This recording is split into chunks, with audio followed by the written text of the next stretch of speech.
Olá pessoal, eu vou mostrar esse arquivo, como podemos realizar o teste denominado de ANOVA, ou análise de variância, utilizando-se uma ferramenta de análise do Excel. Eu vou utilizar um exercício retirado do livro de estatística do Montgomery.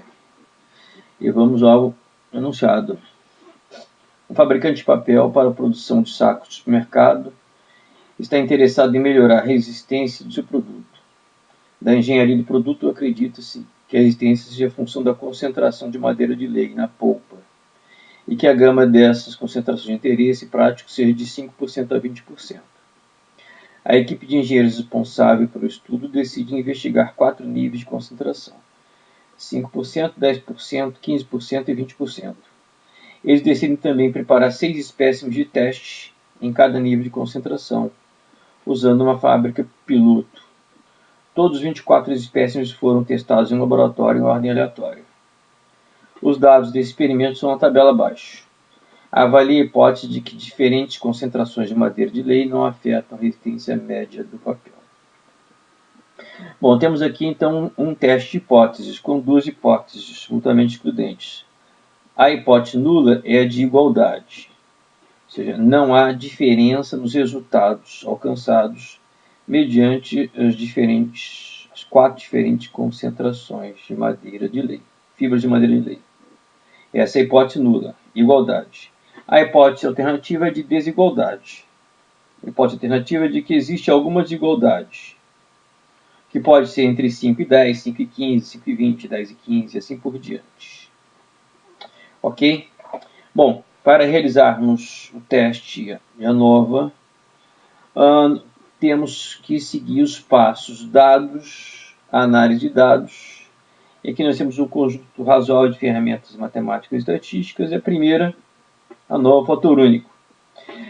Nós vamos utilizar essa ferramenta fator único porque nós estamos aqui avaliando apenas um fator neste problema, que é a concentração de madeira de lei em 4 níveis desse fator.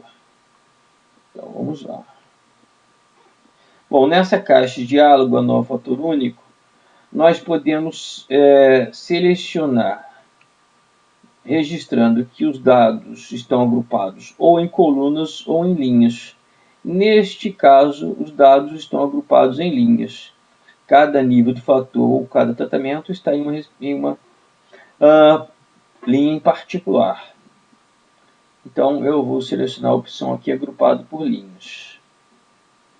E vou selecionar com os respectivos rótulos.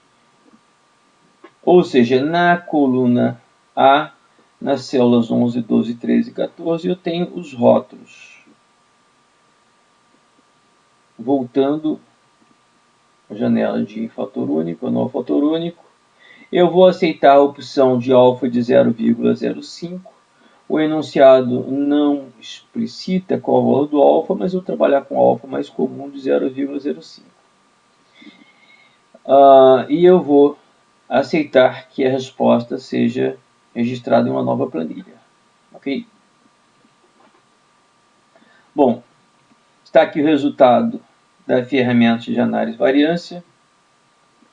Os rótulos de cada tratamento, de cada nível do fator aparecem aqui. Contagens, temos 5 ensaios, 5 registros para cada concentração. Temos os somatórios, as respectivas médias e respectivas variâncias. A tabela ANOVA, que é aquela que nós queremos avaliar, ela aparece logo abaixo. Vou colocar em negrito os dados. E a tabela se subdivide em uma primeira coluna, o registro das fontes de variação. A primeira fonte de variação é a variação entre grupos. É a variação entre o grupo de 5% e o grupo de 10%, o grupo de 5% e o de 15%, o grupo de 10% e o de 15% e assim por diante. A segunda fonte de variação é dentro dos grupos. Ou seja, são as variações dentro da linha dos registros de 5%, dentro da linha dos registros de 10%, dentro da linha dos registros de 15% e, por último, de 20%. Na segunda coluna, nós temos as somas dos quadrados entre grupos e dentro dos grupos. A soma dos quadrados entre grupos está com o valor de 382,79 e dentro dos grupos está com o valor de 130,17. Essas somas dos quadrados são divididas pelos respectivos números e graus de liberdade que aparecem na terceira coluna. Como nós temos 4 grupos ou 4 níveis do fator em avaliação, o número de grau de liberdade para a soma dos quadrados entre grupos é 3, é o número de grupos menos 1. E com relação ao número de grau de liberdade dentro dos grupos, nós temos que dentro do primeiro grupo temos 6 registros, o que nos dá 5 graus de liberdade para o primeiro grupo. E também temos 5 graus de liberdade para o segundo, 5 graus de liberdade para o terceiro e 5 graus de liberdade para o quarto. Então temos um total de 20 graus de liberdade para as fontes de variação dentro dos grupos. E o número de graus de liberdade total é 3 mais 20, correspondendo a 23. Na quarta coluna temos as médias quadráticas, as médias dos quadrados. A média quadrática das variações entre os 4 grupos corresponde à soma dos quadrados entre grupos dividido pelo número de graus de liberdade 3. E chegamos à média quadrática de 127,60.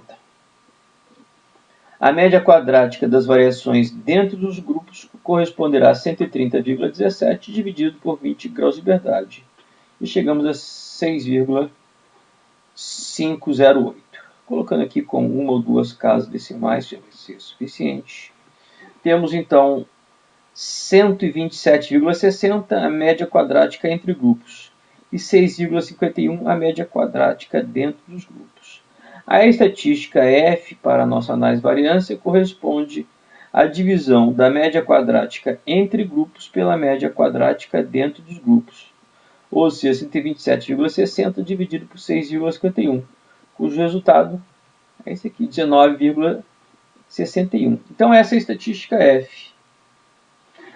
A ferramenta de análise do Excel nos apresenta também, numa última coluna, o valor crítico de F.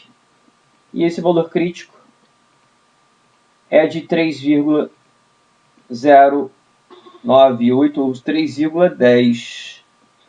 Quando o valor crítico é ultrapassado pela estatística F, é porque rejeitamos a hipótese nula. E isso é confirmado pela medida do valor P ou p-value na penúltima coluna, que é um p-value de praticamente zero. Então, dados estes resultados, nós rejeitamos a hipótese nula, a hipótese de igualdade. E nós podemos dizer, então, que existe alguma diferença significativa. Só não sabemos onde está essa diferença significativa, para isso precisaríamos de testes complementares de comparações par a par, como o teste de Tuck e o teste de Fisher. Tá? Então a ferramenta ANOVA tem essa aplicação, ANOVA fator único. Ok? Um abraço.